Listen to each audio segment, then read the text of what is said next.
এইকেইদিন ধাৰাসাৰ বৰষুণ হৈ আছে আৰু বৰষুণ হৈ থকাৰ কাৰণে পাহাৰৰ পৰা পানীটো নামি আহে। গতিকে পানীটো নামি আহিলে পানীটো যিমান পৰিমাণত পানী নামি আহে সিমান পৰিমাণে পানী ওলাই যোৱাৰ মানে অসুবিধা হৈছে আৰু সেইকাৰণে হৈছে। মেঘালয়ৰো আছে, আমাৰ গুৱাহাটীত আমাৰ চাৰিওফালে গুৱাহাটীখন আপোনালোকে যদি নিজে কল্পনা কৰি চায় তো গুৱাহাটীৰ চাৰিওফালে পাহাৰহে আছে চিটিখনত।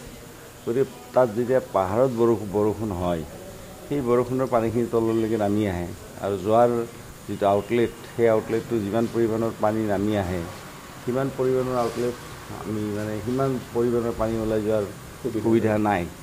আৰু আছে আমাৰ যেনে ভৰলুৰ নৈৰে আমাৰ বেছিভাগ পানী যায়, কিন্তু এটা সময়ত যেতিয়া ব্ৰহ্মপুত্ৰৰ বাঢ়ি আহিলে ব্ৰহ্মপুত্ৰৰ পানী আকৌ ভৰলুৰে সোমাই আহে, সেইকাৰণে তাত চুইচ গেট দিব লগা হয় এটা সময়ত।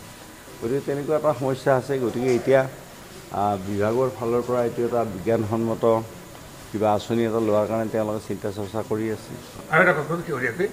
গতিকে বাকীখিনিও আমি সংলগ্ন কৰাৰ আমি চিন্তা চৰ্চা কৰি আছোঁ।